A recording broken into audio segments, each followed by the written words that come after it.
Hello नमस्ते शुभ बिहानी। यो कम्पनीको नाम के हो भन्नुभएको छ? यसमा छ है, कम्पनीको नाम यो हो। अनि अहिले कम्पनीमा डिमान्ड के गएको छ भन्नु हुन्थ्यो तपाईँहरूले। अहिले क्रेन अपरेटरको अत्याधिक धेरै मात्रामा डिमान्ड गएको रहेछ है, नेपालीहरूको लागि, नेपाली लाइसेन्सहरूको लागि। अनि लाइसेन्समा तपाईँको हेभी स्काइभेटर, लोडर, भ्याक्यु लोडर, बस ड्राइभर, ट्रक ड्राइभर जेको भए पनि हुन्छ, तर इङ्ग्लिस चाहिँ एकदम राम्रो हुनुपर्छ है। फेरि अब लाइसेन्स छ, अब जान्छु त भनेर खर्च मात्रै नगर्नु होला। मेन पावरको नम्बर म डाइरेक्ट माथि राखिदिन्छु, तपाईँहरूले डाइरेक्ट मेन पावरमा कुरो गर्न सक्नुहुन्छ तपाईँहरूले। अनि यसको कस्तो छ भनेपछि यदि तपाईँहरू आउन चाहनुहुन्छ भनेपछि पहिला मेन पावरले त्यत्तिकै खर्च गरिदिन्न। पहिला तपाईँहरूलाई नर्मल इन्टरभ्यू लिन्छ। कटाउने जस्तो भयो भने बल्ल तपाईँलाई ट्रेनिङमा हाल्छ त्यही मेन पावरले। अब कटाउन सक्नुहुन्न भने तपाईँले कटाउन सक्नुहुन्न, खर्च नगर्नुहोस् भन्छ है। मेन पावर एकदम राम्रो भरपर्दो छ।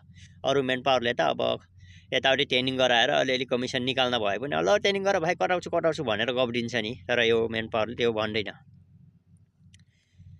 अनि इन्टरभ्यू तपाईँको धेरै टाइट नै लिन्छ। अङ्ग्रेजी राम्रो हुनुपर्छ। यदि अङ्ग्रेजीमा राम्रो पढ्न लेख्न सक्नुहुन्छ भने तपाईँहरूले तराई गर्दा हुन्छ। उमेरको हकमा 21 वर्षदेखि 45 वर्षसम्म लिन्छ, तर इङ्ग्लिस धेरै राम्रो चाहिन्छ है। अनि कम्पनी चाहिँ आरामको भित्र काम गर्छ, आरामको होइन। कम्पनी यो हो, अमेक कम्पनी, अरेबियन हेभी इक्विपमेन्ट हो है।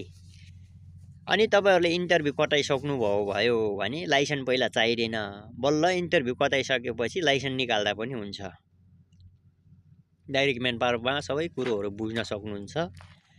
अनि तपाईँहरू इन्टरभ्यू कटाएर यहाँ आइसक्नुभयो भने क्रेन 0 लेभलबाट तालिम दिने हो। यहाँ आइसकेपछि लगभग क्रेनमा 5-6 महिना लाग्छ म्याक्सिमम। छिटो भनेको 4 महिना, नभए 5-6 महिनादेखि माथि नै लाग्छ है।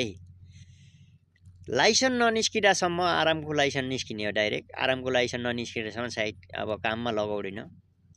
लाइसेन्स ननिस्किँदासम्म नयाँहरूको लागि 1400 प्लस 300 दिइरहेको छ। बेसिक दिइरहेको छ, खानाको पैसा पनि दिन्छ। लाइसेन्स निस्किसक्यो भने तपाईँको 200 लगट्टै बढाउँछ।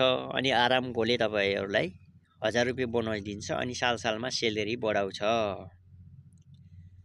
यदि तपाईँहरू नयाँ युवाहरू हुनुहुन्छ, विदेशतिर जान सोचमा हुनुहुन्छ भनेपछि खर्च गरेर सिप सिकेर जाँदा एकदम राम्रो होला। अब हामी जस्तै म धेरैचोटि कता 2 चोटि गएँ, दुबई 1 चोटि गएँ, 3 चोटि गएर धेरै ठक्कर खाएर अब सिप सिकेर जानुपर्छ भनेर